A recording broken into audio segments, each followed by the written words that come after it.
What is up, podheads? Back with another episode of the Podio Slate podcast. My name is Tony, joined as always by Nate.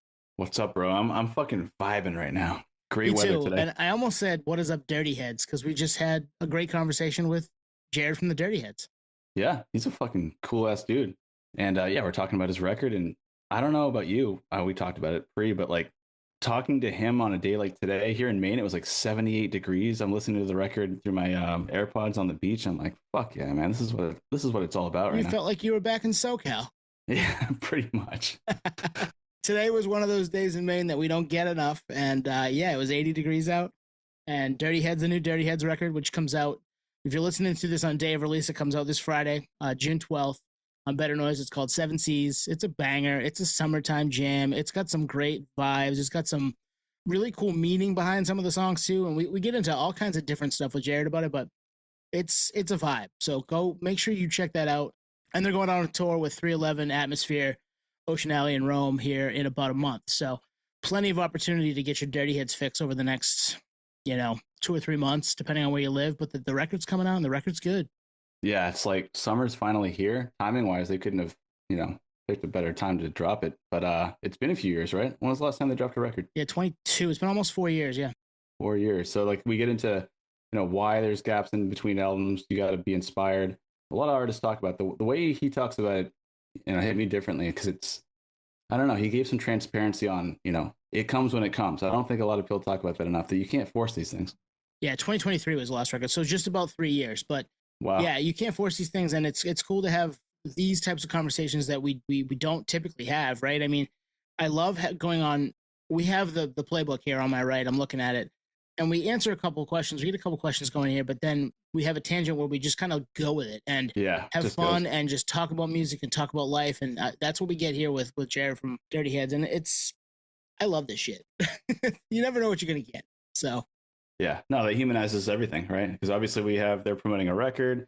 We're here to help promote the record, but also geek out a little bit. And then it's kind of unavoidable. Like we're all geeks, so we're just fucking nerding out. Yep, absolutely. All right, with that said, let's get into it. Jared Dirty J of the Dirty Heads right now. All right, we are here with Jared Dirty J of Dirty Heads. Man, how are you tonight? I'm doing good. We're stoked. We're stoked to have you, man. I mean, we've been listening for a long time, but to finally get a chance to talk to you in person over Zoom here and talk about the new record, man, this is pretty sick. Hell yeah. Glad to be here. So almost 30 years as a band, right? Late 90s? Yeah, this would be like our 25th year. That's crazy. Yeah, we started when we were like 16, but we didn't really take it serious until 18, 19, which was right at 2000, right when we graduated in 2000. Right on. Yeah. So I think we graduated 03. You're a couple years older than us. So we've been fans of music forever. We obviously caught wind of you guys a little later than that, but to be doing that, playing guitar and playing music in the garage at 4 a.m. to your 9th studio album, like that's wild. The crazy thing is it seems so quick. Like this doesn't see like there's other bands that are like, man, you guys are having singles at 20, 25 years. And I'm like, I feel like we're just starting. Like I constantly feel like we're just starting. And I think that's why we're still around, because we fucking enjoy it. We want it. And I think some bands kind of fizzle out eventually, or maybe they get complacent or have a couple. I don't know what it is. But for us, like, I feel like we're just getting better. We're finally like comfortable enough to get the vision out that we want. It takes a long time to kind of, or at least for us, it took a while for us to like figure out exactly, or for me, figure out exactly how I want to get these like massive worlds that I've built in my brain out into like, these couple-hour albums or this 3-minute song, and now I can do that. I know who to go to if I want certain things. I know what producer I want to work with. I know what engineer I need. I know what, fucking plugins, like everything down to the production side. So it's just like reps and time has really like changed a lot for us. That's cool, man. Especially right out of high school, because you're playing. It's almost like you basically chose that route. We're gonna go college, or are we gonna go live music? It was crazy because I didn't have any musical background. My family wasn't like, a musical family. We listened to good music, but nobody played or sang or anything. I met Dustin and his whole family did. And it was like, I was going to high school, maybe go to art school, maybe become a tattoo artist, work in construction with my dad, like doing grunt work with his buddies.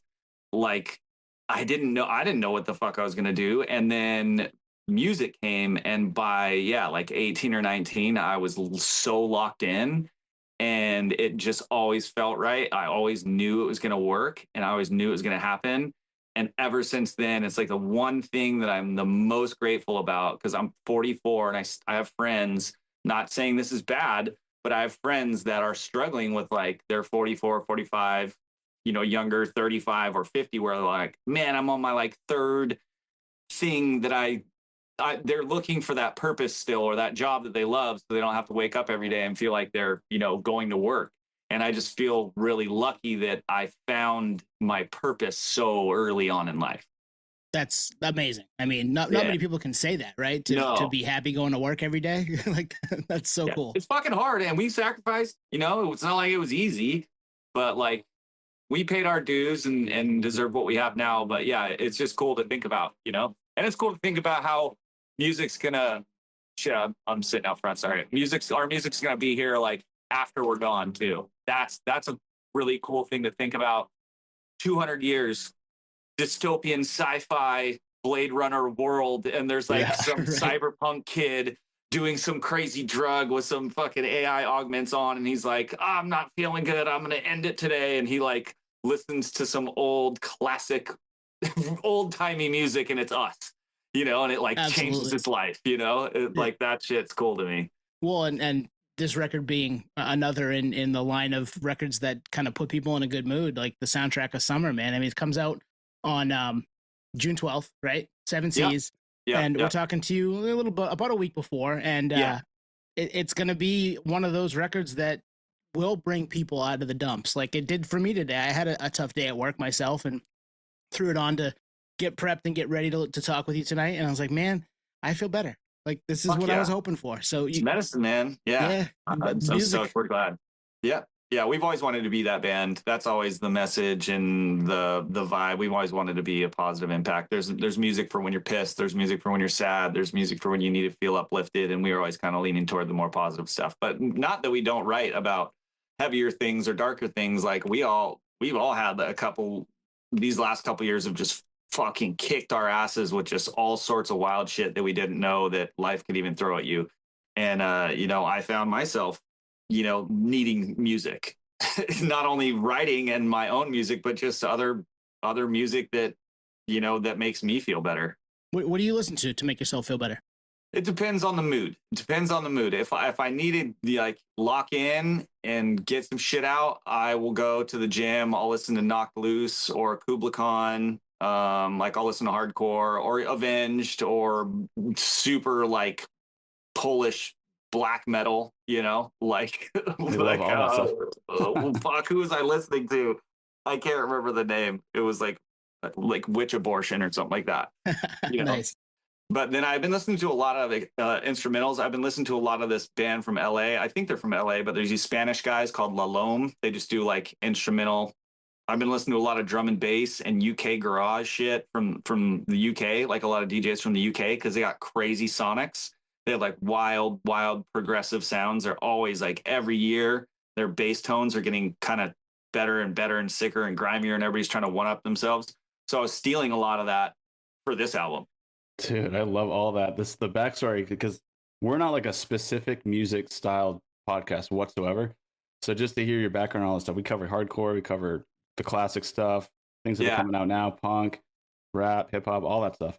Yeah, it's hard, but it's always confusing to me when people are like, I only listen to this. I get it if you're like 16 and you're in a phase, but I mean, good music's good music. I used to fuck country. Country's the worst.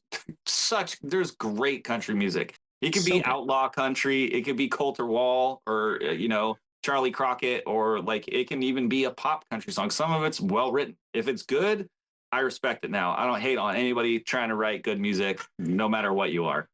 That's why we started this thing. I mean, it was the beginning of the pandemic. We were kind of needed a place to go and do something and feel better. And we talked about music and we talked about everything. And so we're right there with you. You fit right in with us, man.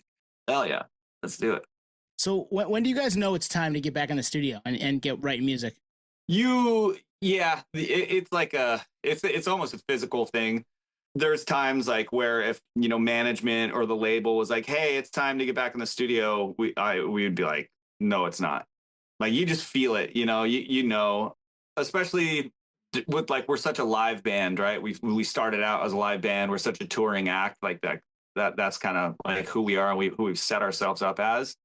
That it's easy, even well, I don't know about easy, but it's even 25 years in the game, like building our set out and still feeling like we need certain things in the set. That's kind of how this album came about. We were like, we knew we needed an album, but on top of that, we were missing some up tempos in the set. Like we had been playing these songs, like there's a song Medusa or Franco or Burn Slow. It's the more of the hip hop stuff, more of the hype shit, like the party shit. And we we're like, man, we've been playing these songs for like a decade, 15 years, whatever. Like we need some new shit. We need some new life. And so when we started those songs, those were the first couple songs that we started that I kind of had this vision. And it was me stealing sonics from the drum and bass world and the UK garage world, like this just grimy bassline shit that I wanted to do, put reggae over, put hip hop over, and make original sounding music that would not only push music in general and producers in general, but just our band in general. Also, like we're not the band that's going to put out the same album or style album over and over. And I think there are bands out there that are like that, like Jack Johnson. Fucking love Jack Johnson. He's the greatest human being ever. Also, I want Jack Johnson to only write Jack Johnson songs. Yeah. A guitar, some percussion, fucking pancakes, butterflies, seafoam. Like, give me all of it. Don't change. And then there's, like even going back to like the Beatles or Zeppelin or like some of the classic stuff, like they had their eras where it's like they got in their psychedelic era and then they changed it and got into like the sitar and all this other wild stuff. What's up, babe? So I think we're kind of that band that we blend enough genres that we could never just put out the same album, So when we do start writing a new album, it's like, well, how do we not write the last album that we did? Especially when the last album was successful. It was like super successful. Numbers wise, it was, I think, our most successful album to date. But we don't want to do Midnight Control 2.0. Right, yeah, because what it's just not in your DNA, right? You've got too many things you like. Yeah. It bummed me out. Like we write music for ourselves, really. At the beginning, like for me to really like a song and want to put a song out, I have to take myself out of the situation and be like, if another band put this song out, would you be jealous? Oh, I like that. That's cool. Yeah. I'm like, and then there's just songs that I'm jealous of just in general. Cause I'm like, damn, that's such a well-written song. But for us, like if I listen to my shit and I'm stoked on it enough to be like, man, if another band came out with that and I heard that, I'd be bummed that I didn't come up with it. I love it. Yeah. Yeah. I mean, that's the sign of a good one, right? Yeah. You never know though. That's the thing. That's the ultimate quality control. You actually said two things and I'm like, that's fucking sick. You're right. Like there are certain bands or certain artists you're like, that formula is so specific to you as a human, like Jack Johnson, for instance. Like, yeah, he's a folk artist or whatever you want to call it, but like he does it so well that if he executed any way other than that, it would just feel almost forced. Where it's just natural, it's Jack Johnson, right? So what you're saying about, you got to be inspired. The fact that you're saying you're not really ready to record, label pressure, whoever you want to call it, until you're ready, and it's translating from the live show, which I think is cool. Because even as a fan, you're like, man, I kind of want to hear some new songs at some point. And so you kind of maybe you're getting that same sense, like, all right, it's time, rather than just force something, which is cool. I like that. Yeah, and I mean, it's such like fans are they're not dumb, like they'll. I think a lot of people that like music, like there's real music people, they can see through when something's not genuine. There's people, which wild. There's people out there that don't really care about music. My friend's wife said this to me the other night. I was like, you were talking about music. And she said, oh, you're a musician, blah, blah, blah. And somebody will said, hey, fucking Christy, like, what kind of music do you like? And she was like, I don't really listen to music. I don't really care about music. Like, it's just like not on her radar. And it blew my mind. I think I love it. It's super interesting. That's cool. Because that's just a different place that she comes from. She's like, yeah, I'll just listen to whatever's on. I don't really care that much. So that, like, knowing as a musician, I'm like, damn, okay, there are people that are out there that are just like, put out some pop stuff, make it catchy, make it easy, and they're into it. I thought everybody was just this like Sherlock Holmes of music, where they're like magnifying glass every lyric I put out, every song we put out, every every little thing. Sometimes people don't care; they just want to listen to fun shit that sounds good. So true. Yeah. It's so funny because like we joke about it a lot. Like we're just fucking full on music nerds, and we're like, for someone, because I have a friend like that, or a few friends like that too, that like just don't listen to music, so they don't check out the podcast. It's like, yeah, it's similar to what you said. It's just background noise. I'm like, first of all, that's crazy to have music in so many different environments and you just somehow don't care. Like just it doesn't affect you in any way. And secondly, it made me realize, no, you're not the weirdo. I'm the weirdo. Like I'm too obsessed. You're just like, yeah, I don't know. It's very like NPC to me. I'm like, you don't like music, like then you're absolutely. just a person that's supposed to be here in this world, this AI, like simulation, and we're the main characters, and you're the person that doesn't like music. You're just going through the motions. Yeah. Because we're the guys with the magnifying glass. Not necessarily, not with everything, but with a lot of stuff in the music world. Yeah. Because I want to know all of the backstory, right? I want to know, like, do you guys write on the road? Do you do a lot of pre-production? Do you just show up to the studio and like, let's do it now? Like, how does that all work, right? Like, that's stuff I want to know. We're straight to the studio. We don't there's no pre-production. There's no like writing on the road. I'm very much in the element. I'm very much like, I need to be in the studio writing an album to want to write an album and be inspired to write an album. When I'm on tour, I very much want to be on tour and be worried about the live show. I don't like crossing them. I like one or the other, or even music videos. Like I don't like, and sometimes you do have to juggle a lot. And that's where it's like, it's fine. That's where you kind of got to zoom out and be like, I have such a rad job. Stop being a pussy. But I like concentrating and like putting that creative hat on. Creative hat on. Like I just did the Soundboy Killer video that just came out. Like that was my idea. I wanted to make it sure it came out right. Nice. If we were writing an album during that, it would stress me out, right? Like I just want to put one creative hat on and do that thing, touring, album, music videos, whatever. But not that I don't kind of always have my antennas up. Like I'll hear shit. We could say something in conversation tonight that I might write down because somebody said something. I was on this, there's a song called Future Self. My friend Mike was telling me about how his mom would tell him to write a letter to his future self about what's happening now. And I was like, that's brilliant. And I was talking to him on the way to the studio. And I'm like, that's the song today. And we took Future Self, wrote a song about writing the song was the letter to our future selves. Now it's on the album, right? So like the antennas are still up somewhat. But there's only just like a few ideas I might have coming into the studio song wise. But when it comes to like verses, raps, bars, stuff like that, I'll have some shit kind of written down. And then everybody kind of throws their stuff out. And if anything lands, cool. And if not, we just start straight from scratch. Nice. I like that. Yeah, that couldn't be better said. I don't know if you've seen, Tony, I think you've seen it. The Pearl Jam 20 documentary. No. Eddie, also a cool guy.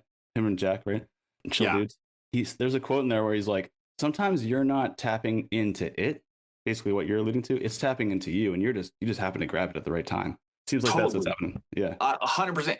It's fucking nuts, especially when like Rick Rubin came out with that book and he was talking about the antenna and like how ideas will come. And if you don't take that idea and put it out, that idea will go somewhere else and somebody else will put that out. There is an Alt J music video where there's a guy running through the forest and there's arrows getting shot at him.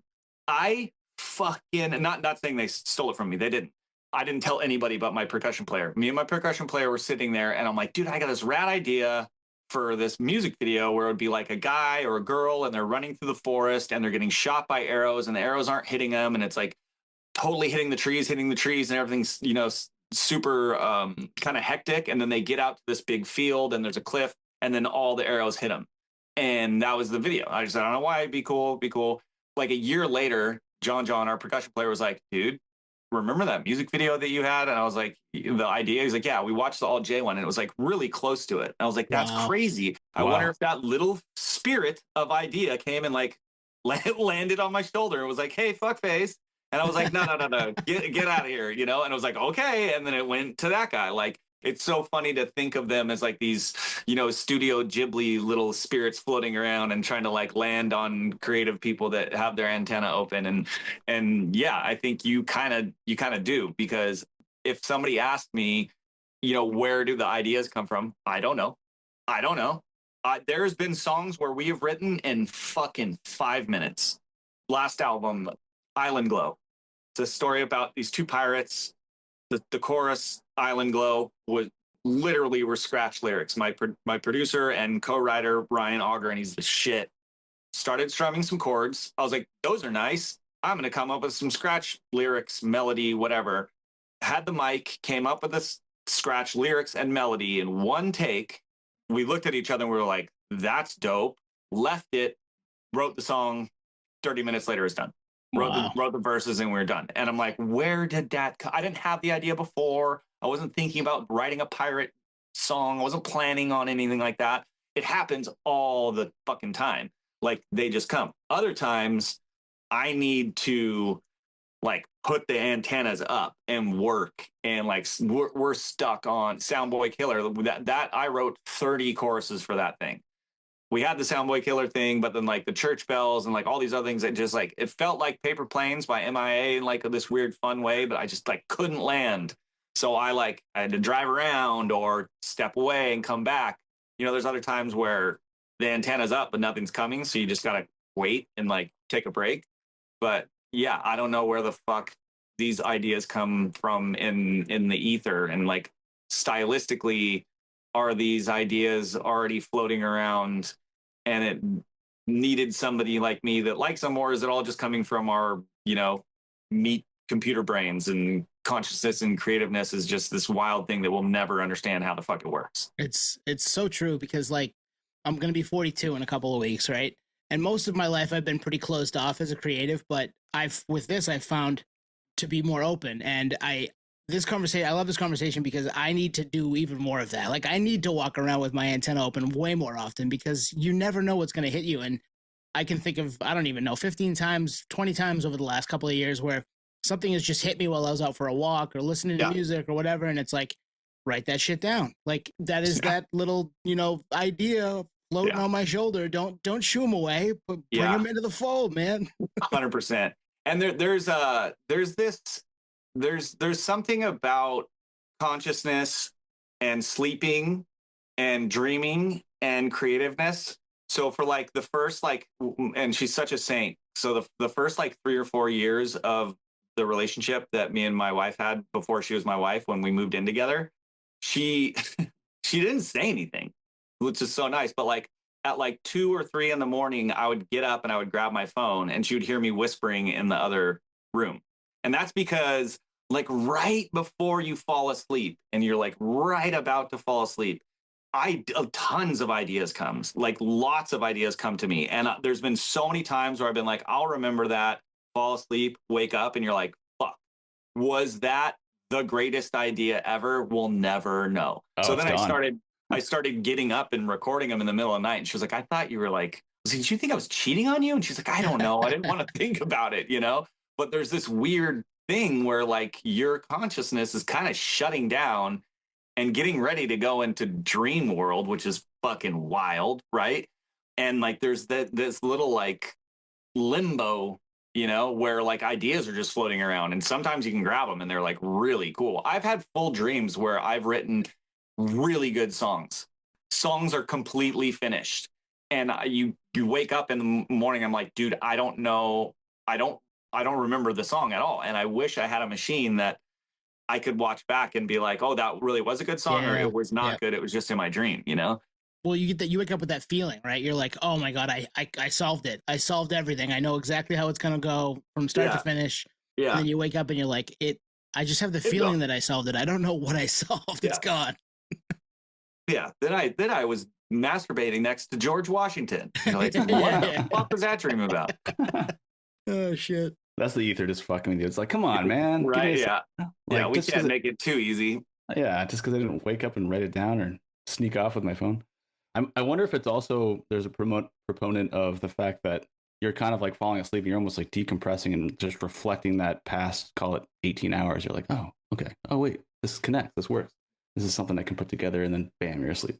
Yeah. Maybe there was some shit that the day or the day before or whatever that you didn't even catch, right?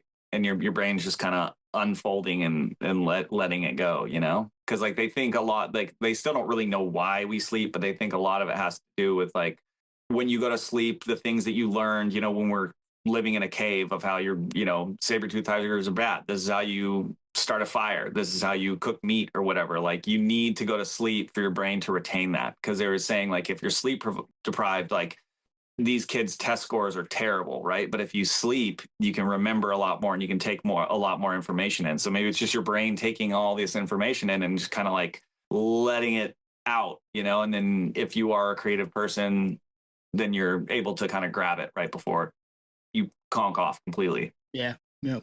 Who knows? Yeah, I mean, who knows? Right? Who knows if any of this is what it is? But it's fun to think about. It's fun to talk about. Yeah. Is it a software update? Yeah, it's just a software update. The software update. Yeah, exactly.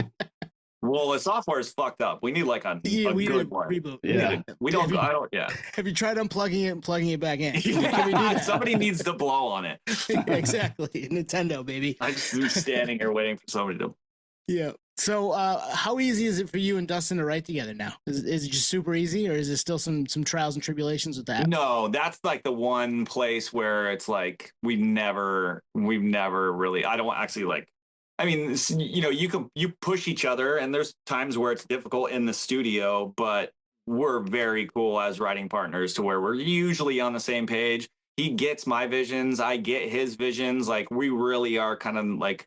We found our, you know, soulmate when it comes to like writing music, you know, so that's never been hard. And there's definitely been trials and tribulations just growing up as human beings and being around each other so fucking much, like whether we're both really good human beings or not, like you're just around each other in the band so much and you learn how to like really respect each other and take steps back and give people, you know, room and space and all that stuff. But I don't think, you know, I don't think either of our egos are big enough for something like that to happen. You know, it's always like, hey, I don't see the vision. I don't get the vision. I don't care enough to like go to war right now over an idea that's not mine. I'm going to bail. I'm going to go surf. I'm going to go hang out with the kids. I'm going to leave the studio. Cool. I'll come back in tomorrow and see what you guys have. And usually I'm like, oh shit, I hear it now. I get it now. Or, you know, I don't get it, but more than one people in the band or producer or whatever really like it, so see it through to the end, and then at the end I'll eventually get it. You know, that's usually how it turns out. So you got to kind of like, you do have to realize that sometimes you won't get the vision, and you just got to give people space to kind of hash it out. I'll even ask them like, hey, this idea is fucking wild, and I know you're not going to get it. So give me like a day or two, and don't come in the studio for like 2 days because this shit's weird, and you're gonna get bummed, and you're not gonna want to do it, and you know, like. I don't want to hear it yet. So give me a couple days. You know, we call them ugly babies. Like, and we for sure coined this in the studio. When you come up with something, it's very easy to think that it's good just because you came up with it. It's very easy to like your idea better than somebody else's idea because you came up with it. When somebody has a baby and it's ugly as fuck, it is the most beautiful baby to that person. Yep. My babies, I look back at pictures of my babies and I'm like, dude, my daughter looked like fucking Eric Cartman mixed with like a meth truck driver at one point. And she was adorable to me, but she was a fucking ugly baby. So it's like, we'll almost come first and be like, guys, this could be an ugly baby. I don't know. Here's this idea. So you like by putting that out there first, it's okay if it gets shot down. And if it doesn't get shot down, cool. Great. It's not an ugly baby. Everybody loves it. It's a beautiful baby, you know? Yeah, and if not, they're like, dude, it's an ugly baby. And you're like, okay, cool, I'm tripping. You know? Yeah, that's a delicate balance with the band dynamic. But, you know, as a fan, you can tell. Like there's certain bands that usually break up if there's two vocalists because it just doesn't work. Like a Fleetwood Mac type situation or whatever you want to call it. It's all ego, you know, right? It's just all fucking ego. And we just, the culture we grew up in, the friends we have, the ego is just not a thing that's ever been kind of put up with, I guess, you know? Yeah. Well, plus when it works. Like we had Peanut on here from 311, and like Nick and SA, like they flow together perfectly. I know you go on a tour with them later this year, so yeah, we're super stoked. But in terms of like features, that's a whole different vocal dynamic that you're bringing into the mix here. So how do you go about choosing them?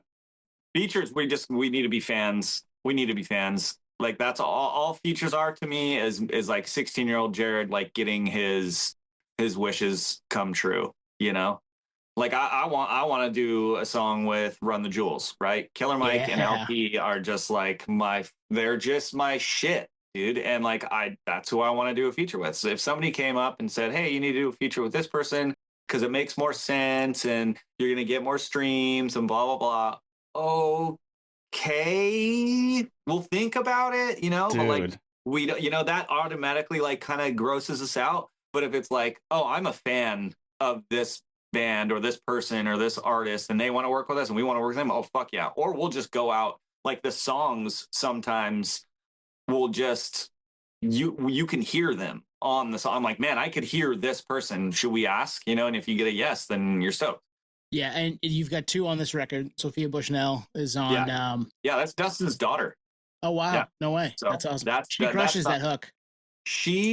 So that's another like thing where Dustin came up was like, guys, like, so, and like obviously I've known Dustin longer than Sophia has been alive, right? I knew Dustin when there was no Sophia. So then Sophia came along and it's great. She's like, my niece basically, and he was like, yeah, she's playing music. And I was like, well, let me hear it. And he's like, I'm like, dude, I'm gonna be honest. He's like, I know, that's why I don't want to show you. But he showed us and we were like, holy fucking shit, like she's so good. And I would be the first person, and even Dustin would be the first person to be like, no honey, like I'm not gonna throw you out and throw you this big of a bone just because you're my daughter, right? Like this all worked so organically, and Dustin was actually pretty against it and we were for it. We were like, dude, you got to get Sophie on this, like you have to get Sophie on this. And she's so fucking good, and the songs she's writing at her level at 16, it just reminded me of like when we were 16 and the creative fucking floodgates are open. You know, nobody's ever told you about structure or bridges or pre-choruses or how a song should be 3 minutes or how a song should be this or whatever. Nobody's taught you anything. And I don't think, there's no like proper way you're just fucking creative. You're just this kid that's stoked on music, and I love it. And I can hear it in her songs where it's like, I'm jealous of the shit she's writing at 16. Lyrically, I'm a big lyric guy. Lyrically, she has some shit on her solo stuff where I'm like, I wish I wrote that. I'm 25 years into the game and I haven't come up with something that brilliant, So when she was kind of blowing us away like that heavy, we were like, the whole band was like, Duddy, this is happening. This is happening. And then Ira he's just like this legend from the UK, and he's done stuff with Chase and Status. He's done stuff with Sammy Virgie. He's just kind of this like MC rapper, like, I don't know if you wanted like dance hall kind of in the like Jamaican sound clash scene type of shit. And he's just dope and he's bad. I've been listening to him for a long time. And that was one of those things where we wrote the song Bad Man, and it was just like calling his name. Like, it wasn't like I had the feature first, it was the song came and then his voice was popping into my head when I was listening to that song, be like, dude, if we could get Ira, it would crush. So I reached out to him on Instagram and he hit me back and was like, of course. So it was like, that's sick. It's super cool when it happens organically like that. And that's, I'd say 99% of our features, it happens that way, organically through us reaching out or something like that, or meeting them on the road and becoming friends and saying, hey, let's do a song together, That's sick. Yeah, I was going to say, meeting people on the road must be, that's where you build the relationships with touring and festivals. Yeah. And then, I mean, sometimes tours come from features, like you might do a song with somebody and be like, hey, let's go run it. Let's go do a summer tour and play the song, which is super fun. Yeah, no, I mean, all the people you must meet on the road. I used to live in San Diego. I live here in Maine with Tony and our other host, Anthony, now. But like, you guys used to roll through all those like festivals in San Diego and California, Central Coast. I love all those festivals and love those venues. Is there any venue that you go to out on the West Coast that you can't wait to play? And yeah, Bend, Oregon has a new amphitheater right on the river that like kind of goes through Bend, and I just like the Pacific Northwest in the summertime is just like, absolutely unbeatable to me. It's heaven. You know, there's fly fishing and hiking and trail running, and then there's also, you could surf if you wanted. It's just magical up there, you know, when the sun's out. And the venue in Bend is fucking sick. And then there's always Red Rocks. Red Rocks is magic, you know, in Colorado. That's not on the West Coast, but you know, but we played some cool venues like up in Vermont, you know, and like Lake Winnipesaukee or whatever. Guilford, you're probably Guilford, New Hampshire. Yeah, that venue is the shit. That's a great venue. Yeah, and the thing that people don't know about that venue is the backstage is the people that own that venue. I forgot their names. They care so much about their artists, and they realize what the artist is doing that summer. There's cabins. There's like 4 cabins in the back that you can stay in, full like built out cabins. There's a mini golf course. There's a pool with a lifeguard and a bar with a bartender on duty. There's bikes. There's basketball hoops. There's an arcade, and the catering is fucking nuts. We have like lobster and oysters and fucking a whole seafood cookout. Like, they care so much about their artists, and there's postcards that you can send home.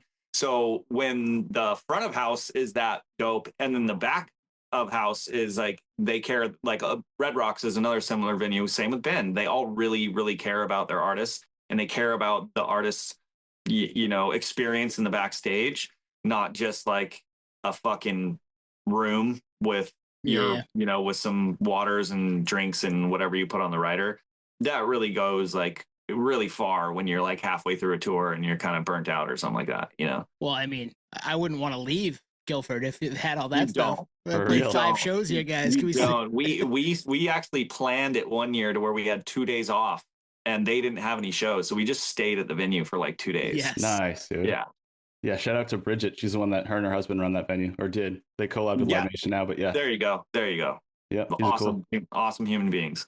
I talked to her for like an hour and a half just about hospitality once. Like, it was just like, that's how she, like, to your point, she cares. They care a lot. That's how you should do it. You know, that's how you should do it. If you want to treat your bands like, you know, money making machines, that's cool. And I mean, we got to go back, you know, we got to do it for the fans, but like, nobody's going to talk about you in interviews. Yeah, right. Exactly. You know? Nobody's going to say some shit. Nobody's going to say some shit in an interview where somebody might be watching the podcast and go, fuck, I'm going to go to that venue. I'm going to make a vacation out of that, because you should, because it's that much cooler than going to your fucking venue down the street, you know? Yeah. And that's our neck of the woods. It's like probably an hour and a half southwest of us, Nate, right? We're from Maine. Yeah. So that's the big hub in the summer for us is that spot, or Bangor, which is even further away north for us. So, but then you also have to think about how those entertainers are going to entertain that night. Like, I'm not saying that we're gonna do better one night than another night, but I will say that we're gonna be in good fucking moods. When we're at that venue, you know, like I'm just saying, you know, makes sense, man. It makes sense. It's nice to have the performers be in a good mood to go out and put on a good show. I love that. Yeah. Speaking of the live show, and you're going out with Atmosphere, 311, Ocean Alley, and Rome here in July, a little bit over a month from now. But when you're writing the record, you're obviously, like we talked about, you're putting songs together. You must know what's going to hit live now. At this point, you've been doing it long enough, so you got to be thinking about that a little bit when you're writing music. Yeah, definitely. And usually it works, right? Usually the songs that you were writing for the live show translate to live show, but sometimes they don't. Sometimes there's been songs that we wrote for the live show, did absolute shit the bed, don't translate, nobody cares. There's songs that we didn't write for the live show that are so simple and mellow and not hype and not a faster tempo or BPM or anything like that, and they go fucking bananas, you know. So there's that thing also, like, you never know. But that is, you know, I always say it, I don't, in our band, I don't look at streams, I don't follow radio, I don't really look at our numbers. I just play this. I don't want to worry about it, you know. I don't want it to get in the way. It's just my thing. If we play the show and we play the new song, how the crowd reacts, that's my gauge, you know? Yeah. And I think that is the best gauge. You know, you play 2 seconds of a brand new song that you just released and people lose their shit. You're like, okay, must be something right. We did it, baby. Yeah. That must be the fucking best feeling ever. Like, oh, fuck. It is. It really is. Yeah, it really is. You can get caught up in the show and it can go by so quick. that you didn't even get to enjoy it because you were just so in the moment, that you got to kind of pump the brakes. But it's usually moments like that that'll like snap you out of it where you're like, oh, this is the shit, like that feels so good that we're just coming up with these things out of thin air and creating something out of nothing and then playing it for these people and they like it. Yeah, they're vibing. Yeah, absolutely. Yeah.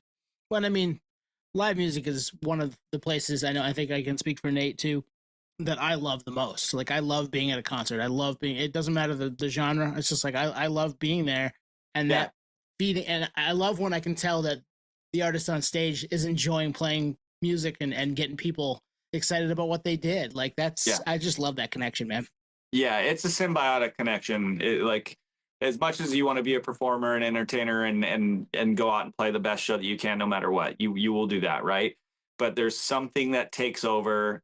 It's magic. It's energy. It's whatever you want to call it, that like you can feel it. Like if it was energy waves, you can feel it when the crowd and the band and everybody in the crowd and everything locks and you're like, oh shit, tonight's going to be special.